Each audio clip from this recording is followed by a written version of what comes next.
Hello, everyone. Happy Wednesday. I am still packing, so I'm posting late, and I do apologize for that.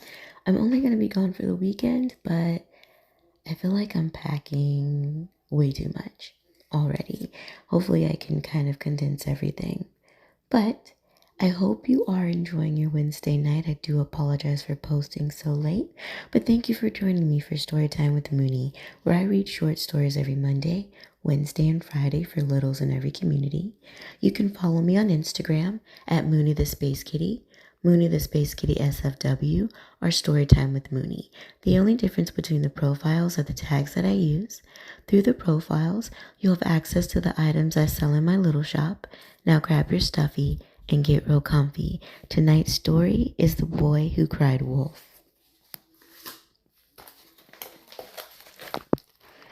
Once upon a time, there was a boy named Peter who lived in a little village in the mountains with his parents, who were sheep farmers. It was Peter's job to watch over the flock and protect the sheep from wolves. Day after day, Peter sat on the mountainside watching the flock. It was very quiet, with no one but sheep for company. No wolves ever came to eat the sheep. Peter was very bored. He tried to amuse himself by climbing rocks and trees, or by crawling through the grass and counting the sheep one by one. 1, 2, 3, 64, 65, counted Peter. Oh, I wish something exciting would happen. I'm so bored. Same old mountain, same old sheep.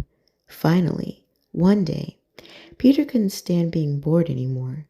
I know what to do, he grinned to himself. He started shouting at the top of his voice, "Wolf! Help! Wolf!" Down in the village, a man heard Peter's cries. "Quick!" he shouted to some of the other men. "We need to help Peter. There's a big wolf attacking the sheep." The villagers grabbed their axes, forks, shovels, and brooms and ran up the mountain to where Peter was sheep herding his flock. When they got there, puffing and panting, all was quiet and the sheep were grazing peacefully. "Where's the wolf?" one of the villagers cried. Peter roared with laughter. "There's no wolf. I was just playing." The men were very angry with Peter. "You mustn't cry wolf when there isn't one," they said. That night, Peter got a telling off from his mother and was sent to bed without any supper. For a while after this, Peter managed to behave himself. He climbed the mountainside with the sheep every day and watched over them quietly. The villagers soon forgot about his trick. Then one day, Peter got really bored again, and he had already run up and down the rocks, climbing through trees, and counted the sheep 10 times. "What can I do now? Same old mountain, same old sheep," he groaned to himself. With a sigh, he slumped to the ground. As he was sitting there, an idea popped into his head. He picked up some sticks lying nearby and started banging them hard together. Then at the top of his voice he shouted, "Wolf! Help! Wolf! Please hurry, there's a big wolf eating the sheep."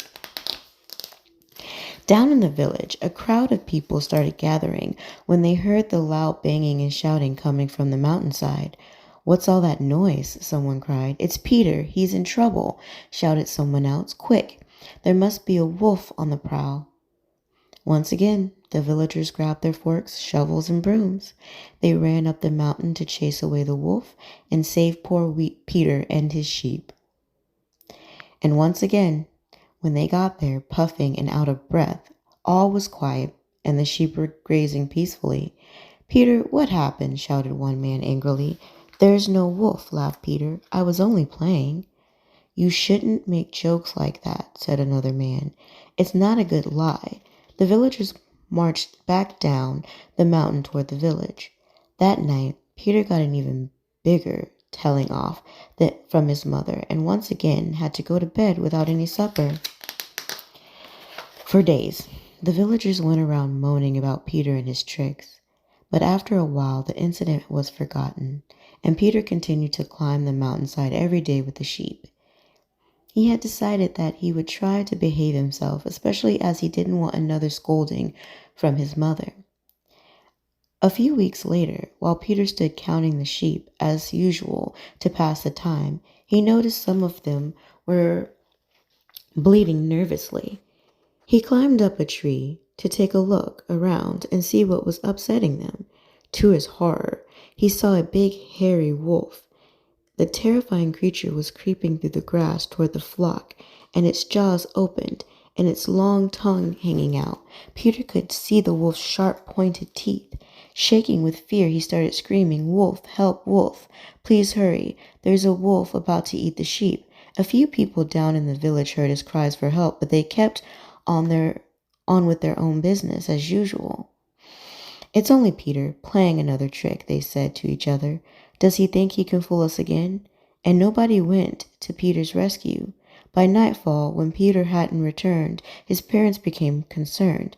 Peter never missed his supper. Something bad must have happened. Peter's father gathered the people of the village, and together they hurried up the mountain, carrying flaming torches. A terrible sight met their eyes. All the sheep were gone. There really had been a wolf this time. Peter was still in the tree, shaking and crying. "I cried out, 'Wolf, why didn't you come?' he wept. "Nobody believes a liar, even when he's speaking the truth," said Peter's father, helping him climb out the tree. Peter hung onto his father all the way home. He never wanted to see another wolf ever again.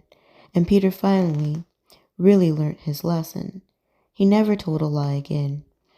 And he always got to eat his supper. The end. Thank you for letting me read to you tonight. I hope you feel safe, and I hope you feel loved. Good night, little ones.